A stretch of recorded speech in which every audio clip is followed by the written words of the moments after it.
Ah.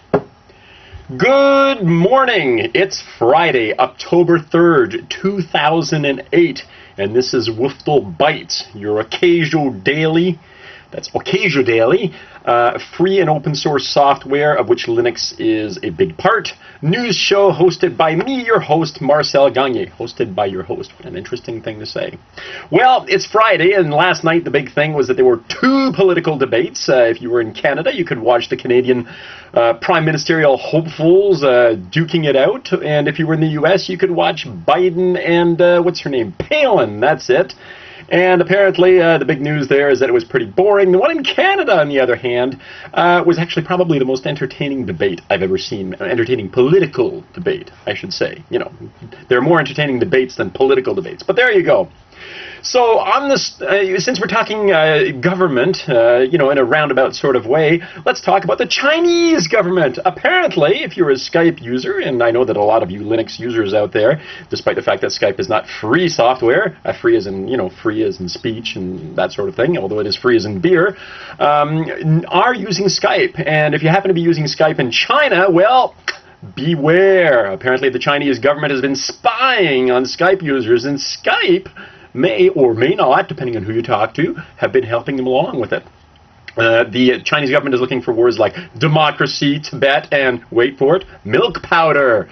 We don't want you to complain about the fact that your babies are sick and dying. Did I say something like that? No, I didn't say anything like that. Anyway, the bottom line is, there are some people, and by the way, the person who discovered this was a Canadian researcher, I just want to point that out, and there are some people who believe that there may be other governments who Skype may or may not be helping out, including possibly the Austrian government, and maybe, or maybe not, even the US government. So, you might want to, you know, think about that next time you go online and start a Skype chat. The other thing I want to talk about is, speaking of government yet again, RedHat apparently on October 7th is going to be hosting the Government Users and Developers Conference.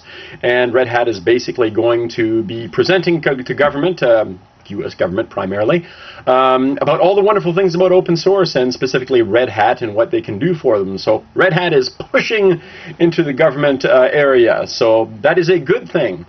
Other governments that are looking into open standards are the ones that have already decided they're going to adopt ODF. That's the Open Document Format, not that pretender from Microsoft, OOXML, but the actual open document format. There's a number of governments apparently that have already adopted it, and apparently others are looking at it. Sadly, some of the governments that have adopted as their official format are governments like Belgium, France, Russia, Croatia, Denmark, Switzerland, Uruguay, South Africa. I need to hear Canada and the United States, Australia, the United Kingdom. Those are the countries that I want to hear. So if you're out there and you're a proponent of the open document format, and you should be, pound on these people. It is an election year. Maybe that's a topic that you want to bring up with your elected or hoping to be re-elected official. The other thing that I want to point out, because I'm going to wrap it up here, I've been talking government and so forth, let's lighten it up for the last story. Oh my God, I forgot my press hat.